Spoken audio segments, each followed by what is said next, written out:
यह कहानी एक साधक की है, जिसकी भक्ति और समर्पण ने उसे दिव्य अनुभूति का वरदान दिलाया। कहानी भक्त रविदास की साधना। बहुत समय पहले एक गांव में रविदास नाम का एक साधारण व्यक्ति रहता था। वह जूते बनाने का कार्य करता था और अपनी आय से संतोषपूर्वक जीवन व्यतीत करता था। रविदास का जीवन केवल सेवा और भक्ति में समर्पित था। वह दिन रात भगवान राम का नाम जपते और अपने हर कार्य को भगवान को अर्पित मानते थे। गांव के लोग अक्सर उसका मजाक उड़ाते थे। कहते, तू तो जूते बनाता है, भगवान की भक्ति तुझ जैसे साधारण इंसान को कहां मिल सकती है। लेकिन रविदास उनकी बातों से विचलित नहीं होते। उनका विश्वास था कि सच्ची भक्ति केवल हृदय की पवित्रता और समर्पण से होती है। साधना की शुरुआत। रविदास ने एक दिन संकल्प लिया कि वह प्रतिदिन सूरज उगने से पहले गंगा किनारे जाकर ध्यान करेंगे और भगवान राम का स्मरण करेंगे। हर सुबह वह गंगा किनारे जाते, वहां नदी के स्वच्छ जल से स्नान करते और एक पेड़ के नीचे बैठकर साधना करते। उनकी साधना इतनी गहन थी कि समय का उन्हें भान नहीं रहता। धीरे धीरे उनकी आत्मा शुद्ध होती गई और उनका मन स्थिर हो गया।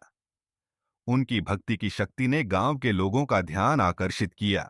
अब वे लोग उनका आदर करने लगे।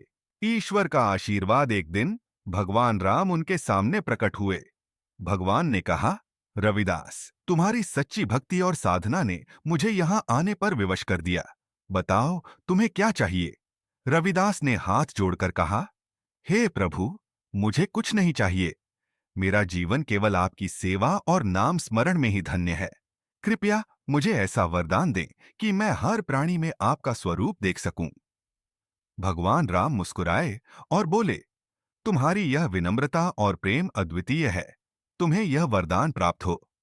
अब से तुम्हारी दृष्टि हर प्राणी में मुझे देख सकेगी। भक्ति का संदेश। इसके बाद रविदास का जीवन और भी पवित्र हो गया। वह हर जीव को भगवान का स्वरूप मानकर उसकी सेवा करते। उनकी भक्ति और साधना ने यह संदेश दिया कि ईश्वर को पाने के लिए धन या बाहरी आडंबर की आवश्यकता नहीं होती। सच्चा प्रेम और समर्पण ही भगवान तक पहुंचने का मार्ग है। इस प्रकार रविदास की साधना ने साबित कर दिया कि भक्ति का मार्ग केवल श्रद्धा और विश्वास से जुड़ा है। यह कहानी हमें सिखाती है कि ईश्वर के प्रति सच्चा प्रेम और सेवा जीवन को दिव्यता की ओर ले जा सकता है।